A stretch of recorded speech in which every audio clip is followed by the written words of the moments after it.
সারাদিন বাদে কিন্তু এই মাত্র সময় ফাঁকা হলাম, সারাদিন বহুত চাপ গেছে, এই মাত্র অর্ডারও গেল, সব অর্ডার এখন বেরিয়ে গেছে, এখন শুধু কাস্টমার। নমস্কার বন্ধুরা, আমি চলে এসেছি একটা নতুন ভিডিওতে। কিনা মতো আজকে আমি দোকানে চলে এসেছি, এসে সাথে আমি বিরিয়ানি বসিয়ে দিয়েছি, কারণ আমার কিন্তু সব কমপ্লিট হয়ে গেছে। এবার এই বিরিয়ানিটা বসাবো। বিরিয়ানি আমার ওখানে অলরেডি মাংস ফুটছে।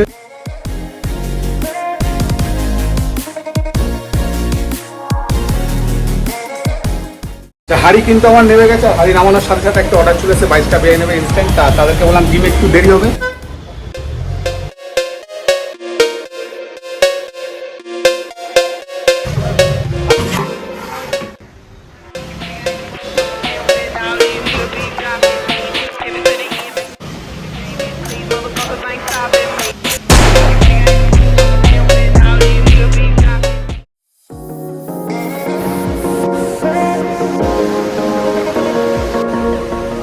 কিন্তু বিশাল চাপ পড়ে গেছে দোকানে। একদিন হচ্ছে কাস্টমার্সের কাছে মারাত্মক হয়েছে, অন্য রোববার যা হয় তার চেয়েও কিন্তু বেশি হচ্ছে কাস্টমার্সের। আর তার মধ্যে আছে দুটো অর্ডার। একটা অর্ডার তো আগেই বলে গিয়েছিল, আর একটা অর্ডার ইনস্ট্যান্ট দিয়ে গেছে। ওদের 34টা মাটন মেইন লাগবে আর 34টা চাপ লাগবে। আমাকে আবার চাপটা করতে হয়েছে। মাটন 34টা হয়নি, 25-26টা হয়েছে, বাদ বাকি সব চিকেন নেবে, কারণ একটু আগে বলে গেছে। 5-6 জন দেখলাম মিষ্টি বলে দাদা, আমরা তোমার ভিডিও দেখে এসেছি ইউটিউব থেকে, তো ওটাই তোমার ভালোবাসা রইলো।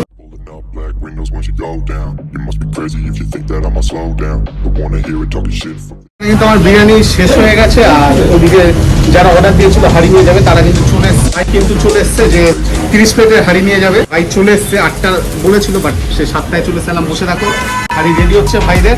আর এখন ওখানে আমি আরেকটা হাড়ি নামিয়ে দিয়েছি, এরপর আমরা দুটো হবে।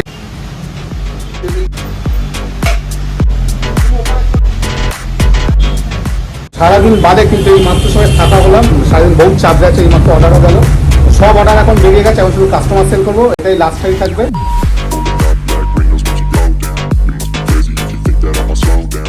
বিরিয়ানি কিন্তু আমার শেষ হয়ে গেছে, আর দোকানপাট আমরা গুছিয়ে নিয়েছি।